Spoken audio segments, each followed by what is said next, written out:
안녕하십니까, 공연 강사 최창입니다. 자, 오늘은 3월 교육청 모의고사 28번부터 30번 현대시 부분 해설 강의 시작하도록 하겠습니다. 자, 28번부터 30번에 있는 현대시 두 편, 하나는 백석의 남신이주 유동 박시봉 방이고요, 하나는 김수영의 그 방을 생각합니다. 하며입니다. 자, 일단 30번에 있는 보기부터 먼저 확인할게요. 자, 30번 보기입니다.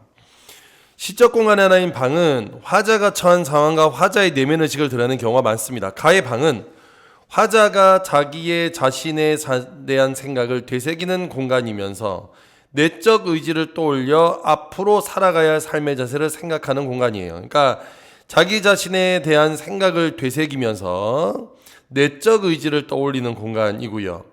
난의 방은 화자의 의식을 상징하는 공간으로 방을 바꾸는 행위는 화자의 행위 속에 혁명 실패에 따른 좌절감과 그 무게에서 벗어나려고 하는 화자의 의식이 투영되어 있답니다. 그러면 여기에 좌절감과 그것을 벗어나려고 하는 화자의 의식 반영되어 있다는 거니까 가 따로 나 따로 요거 적용해서 읽으시면 되겠어. 자, 그러면 가보겠습니다. 먼저 갑니다.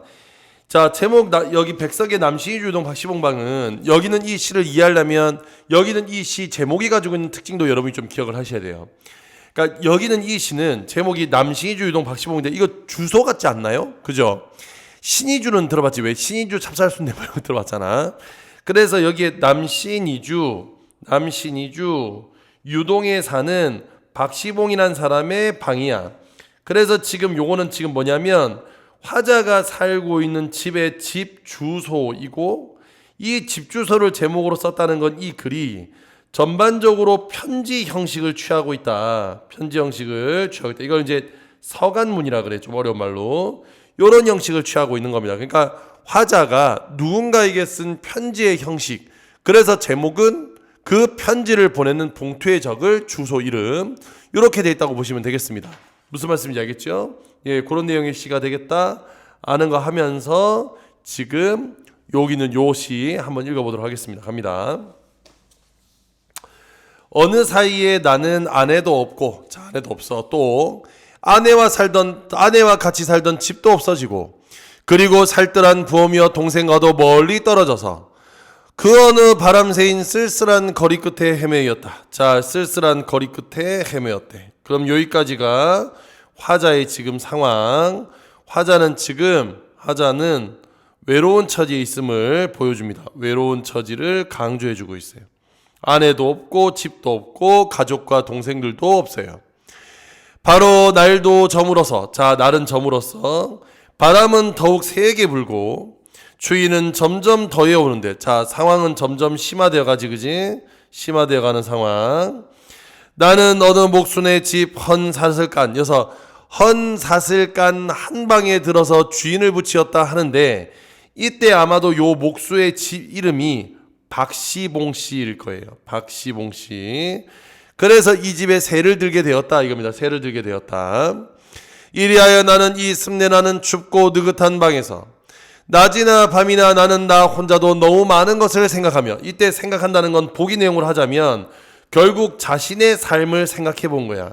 자신의 삶을 보기에서 뭐라 그랬냐면 되새긴다 그랬습니다. 자신의 삶을 되새기고 있어요. 그래서 자신의 삶을 되새기며 디롱배기에 북덕 뿌려도 담겨오면 이것을 안고 손을 째며 그 제 위에 뜻없는 글자를 쓰기도 하며, 또 문 밖에 나가지도 않고 자리에 누워서 머리에 손깍지 베개를 하고 굴기도 하면서, 그러니까 아무것도 안 하는 거야. 뜻없는 글자 쓰고 자리에 누워서 뒹굴뒹굴 구르고 있다는 것은 결국 매우 무의미하고 무기력한 삶을 살고 있다. 그 삶 속에서 나는 내 슬픔이며 어리석음이며를 소처럼 연하여 쇠김질하는 것이었다. 내 가슴이 꽉 메울 적이며 내 눈에 뜨거운 것이 핑 개일 적이며, 아마 뜨거운 것은 눈물이 되겠지, 그지? 눈물이 핑 개일 적이며, 또 내 스스로 화끈 낯이 붉도록 부끄러울 것이며. 그러면 결국 여기서 화자는 뭐냐면 자신의 삶을 생각하면서 자신의 삶이 매우 슬퍼, 부끄러워, 이렇게 살면서 부끄러워하면서 나는 내 슬픔과 어리석음에 눌려 죽을 수밖에 없는 것을, 자, 죽을 수밖에 없는 것을 느끼는 것이었대.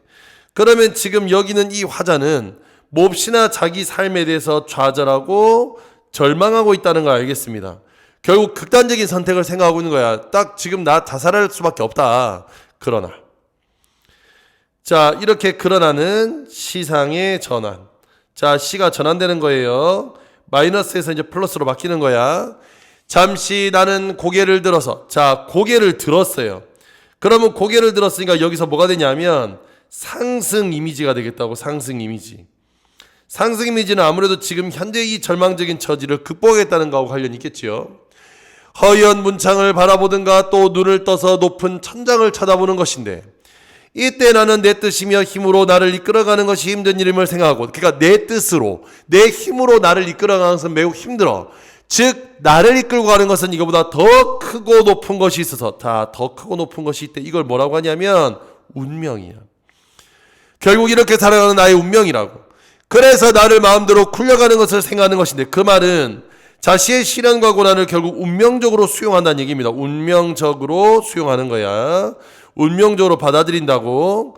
이렇게 하여 여러 날이 지나는 동안에 내 아주러운 마음에는 슬픔이며 한탄이며 가라앉을 것은 차츰 앙금이 되어 가라앉고, 외로운 생각만이 드는 때쯤에서는, 그러니까 지금 여기서 점점 자신의 어떤 내적인 슬픔 이런 것들은 점점 가라앉고 오직 외로운 생각이 들 때, 더러 나주 손에 살랑살랑 쌀랑눈이 와서 문창을 치기도 하는 때도 있었는데, 나는 이런 저녁에 화로를 더욱 다가끼며 무릎을 꿇어오며, 아니 먼 산 뒤옆에 파이섬 옆에 따로 외로이 서서, 그러니까 외로이 서 있다는 건 자기의 처지와 유사한 거야. 자신의 처지와 유사한, 자신의 처지와 유사한 어두운데 하이하니 눈을 맞을, 자, 눈을 맞고 있어 시련. 그 마른 잎새에는 쌀랑쌀랑 소리도 하며 눈을 맞아 시련. 그 드물다른 곱고 정한 갈매나무라는, 곱고 정한 갈매나무라는 나무를 생각해 봤대. 그럼 이 곱고 정한 갈매나무는 결국 지금 요 곱고 정한 갈매나무는 아무래도 화자가 지향하는 삶, 화자가 지향하는 삶을 나타내는 것으로 시련과 고난에서도 참고 견디고 이겨내는 의지적 존재를 떠올려 본 거야. 그래서 자기는 저 갈매나무처럼 살아가겠다 하는 것으로 마무리 지었습니다. 됐죠? 자, 그러면 가시는 이렇게 되겠어. 가시는, 자, 그럼 가와 관련된 문제부터 먼저 풀 건데, 가만 단독으로 빠져있는 문제는 없고, 자, 28번부터 한번 풀어볼게. 가에 관련되지 않으면 지우면 돼. 유사한 문장 형태를 반복하여 시적 의미를 강조하고 있다. 여기 엄청 반복했죠. 이런 거 있잖아. 이런 거 처음 시작하자마자 이런 거. 아내도 없고 집도 없고 여기도 떨어져서 이렇게 됐지? 그 다음에 여기도 뭐 쓰기도 하고 다리에 넣어서 굴기도 하면서 이렇게. 그래서 의미를 강조하고 있습니다. 1번은 되겠죠? 2번 추측을 나타내는 표현을 하면서 대상의 양면성을 부각한다 그랬는데, 여기서 추측이란 표현은 어디냐면 여기에 눈을 맞을, 여기에 추측이 들어있는 거야. 아마도 그러지 않을까? 추측 들어가는데 이건 대상의 양면성을 부각하고 있는 게 아니지. 그래서 2번 틀렸어. 가가 안 돼. 그 다음에 3번에 반어적인 표현을 사용하였는데, 반어법은 의미를 반대로 해석했는데 이건 반어법이 들어있지 않죠. 가가 들어있지 않아. 그래서 안 돼. 4번에 계절감이 드러나는 시어를 활용하여 화자가 처한 상을 강조한다. 요거 되겠지. 왜냐하면 가는 지금 겨울이란 계절감이 드러나 있으니까. 표면에 드러난 창자라 그러면 이거 반드시 뭐 한다고? 부르는 말이 들어가야 돼요. 근데 부르는 말이 지금 여기는 이 5번은 없으니까 안 돼. 그러면 정답은 1번, 4번 둘 중에 하나가 돼. 자, 29번. 가와나에 대한 설명으로 적절하지 않은 것은 1번. 가에는 꽉과 핑은 화자가 자신에 대해 느끼는 심정을 부각한다. 그렇지. 이거는 눈물 흘리는 거니까 맞아. 2번. 가에서 앙금이 되어 가라앉는 것으로 제시된 화자의 내적 갈등은 심화가 되는 게 아니라 분명 해소가 된다고 말씀을 드렸죠. 그래서 틀렸어. 정답은 2번이 되겠네. 자, 쌀랑쌀랑을 반복적으로 사용한 것은 화자의 감각 체험이 연상작용. 여기서 연상이란 건 머릿속에 떠올리는 거야. 그래서 이어지고 있음을 드러난다. 눈으로 지금 눈 맞고 있는 건 지금 자기가 연상하고 있는 거 맞지? 자, 그래서 정답은 2번일 것 같아. 자, 그 다음 30번. 1번. 주인을 붙인 방을 습린하고 누긋한 방으로 표현한 것은 화자가 처한 현상의 초라함. 이것도 맞고. 가는 문 밖에 나가지 않고 내습에 어리석으며 새김질하는 것은 결국 방이 자신에 대한 생각을 되새김질하는 공간 맞고요. 자, 그 다음에 4번. 가의 화자 자신을 문창 너머에 더 크고 높은 것과 동일시한 적이 없어. 이건 운명이라니까. 운명으로 수용한 거지 운명과 무슨 동일시해. 이거 틀렸네. 정답은 4번이네. 가 때문에 틀려버렸어. 가는 화자가 방에서 굳고 정한 마음 가문을 생각한다는 것으로 화자가 진행해야 된 삶의 태도 맞죠. 의지적 태도. 그래서 앞쪽은 맞아요. 여기까지는. 자, 그러면 마지막 나 읽고 난 다음에 나온 문제 한번 풀어볼게. 지금 이거 나온 문제라고 해봐야 지금 여기에 28분 정도만 풀면 될 것 같은데, 자, 나머지 선지도 한번 같이 한번 보겠습니다. 혁명은 안 되고, 자, 여기서 혁명은 화자가 원하는 거야. 이게 지금 이 혁명이 뭘 의미하는 거냐면 4.19 혁명 이야기하는 거야. 4.19 혁명. 시대적 배경으로는 4.19 혁명을 얘기하는데 혁명은 화자가 추구하던 거였고, 혁명이 안 된다는 것은, 혁명이 안 됐다는 건 여기서 좌절감을 느꼈다는 거네. 그러니까 혁명이 제대로 완수되지를 못했어. 그래서 실패했다는 좌절감이 있어요. 그래서 여기에서 나는 방만 바꾸어 버렸대. 야, 자, 방을 바꾸어 버리는 행동은 뭐라 그랬냐면, 자, 아까 보기에서 그런 얘기했어. 보기에서 결국 혁명 실패에 따른 좌절감과 그 무게감을 벗어나려는, 그러니까 결국에 방을 바꾼 것은 좌절감과 무게감에서 벗어나려는 행동이어서, 벗어나려는 행위. 그 방에 병에는 싸우라 싸우라 싸우라는 말이 헛소리처럼 아직도 어둠을 지키고 있을 것이다. 그러니까 여기서 헛소리처럼 어둠을 지키고 있다는 것은 결국에 싸우라는 건 아무것도 아니었다. 혁명이 실패했음을 다시 한 번 더 이야기해 줍니다. 혁명이 실패했음을 다시금 이야기해 줘요. 그리고 그 싸우라는 말에서 벗어난 거야. 다음. 나는 모든 노래를 그 방과 함께 남기고 왔을 게다. 이렇듯 이제 나의 가슴은 이유 없이 메말랐다. 그 방의 병은 나의 가슴이고 나의 사지일까. 일하라 일하라 일하라는 말이 헛소리처럼 아직도 내 가슴을 울리고 있건만 나는 그 노래도 그 전의 노래도 다 함께 잊어버리고 말았다. 그러니까 결국에 여기에서 그 노래도 그 전의 노래도 다 함께 잊어버리고 말았다는 것은 결국 과거의 열정을 잃고 살게 되었다는 뜻이 되겠죠. 이해됐어? 나는 모든 노래를, 그러니까 여기서 이 모든 노래한 건 결국 혁명의 노래가 되겠지. 그지? 혁명의 노래가. 그 혁명의 노래를 그 방에 남기고 왔어요. 그리고 그렇듯 이제 나의 가슴은 이유 없이 메말랐어. 그러면 여기서 이유 없이 메마른 것은 결국 남아있는 어떤 자신의 좌절감, 이런 것들이 점점 커져가고 있다는 거지. 그래서 그 벽은 가슴이고 사지일까 일하라 하는 말을 이루지만 다 잊어버리고 왔습니다. 혁명은 안 되고 나는 방만 바꿔버렸다.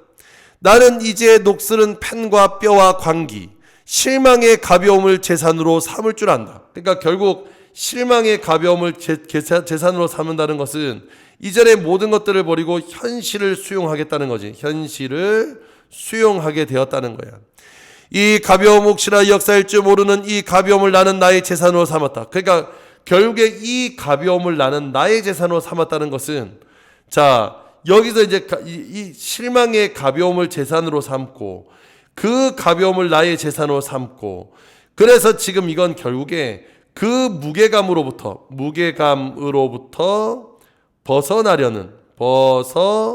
나려고 한 거야. 그래서 가볍다는 얘기 한 거야. 혁명은 안 되고 나는 방만 바꿨지만 나의 입속에는 달콤한 의지의 잔재 대신에, 이제는 이런 의지의 잔재 대신에 쓰디쓴 담배 냄새만 되살아났지만, 이건 좌절감이죠. 다시 좌절감. 방을 잃고 낙서를 잃고 기대를 잃고 노래를 잃고 가벼움마저 잃어도 이제 나는 무엇인지 모르게 기쁘고 나의 가슴은 이유 없이 풍성하다. 그러면 여기서 무엇인지 모르고 기쁘고 이유 없이 풍성하다는 것은 실제로 기쁜 것이 아니라 자신에 대한 냉소야. 자조적 태도가 되겠죠. 혁명을 실패하고 좌절감을 느끼는데 갑자기 즐거워한다는 말은 안 되잖아. 이해가 됐어? 그래서 지금 여기는 문제 보시면 자 먼저 28번 자 1번에 유사한 형태를 반복하는 건 여기 있었죠. 여기 바로 위에 여기 있었지. 그러니까 정답은 1번. 계절감이 들어간 건 아니죠. 됐어? 계절감을 드러나는 건 아니죠. 그 다음에 여기에 추측한 문장 어쩌고 저쩌고 나오는데 추측한 문장 어쩌고 저쩌고 나오는데 여기 보면 여기도 지금 나시에 보면 있을 것이다 여기에 있을 것이다라는 이 말 안에 추측이 들어 있습니다. 그런데 이것이 대상의 양면성을 부각하는 거하고는 또 상관이 없죠. 추측을 나타내는 표현은 있으나 마찬가지가 안 됩니다. 반어법은 여기에 모르게 기쁘고 나이 갔으면 이유 없이 풍성하다 그랬는데 여기에서 지금 기쁘고 풍성하다는 거 정도는 기쁘고 풍성하다 정도는 나의 경우엔 반어법 마지막에 있는 자조적이니까 여기에 반어법이 들어있다고 볼 수 있겠어. 그런데 문제는 이것이 대상하고는 상관이 없지. 그래서 또 안 돼.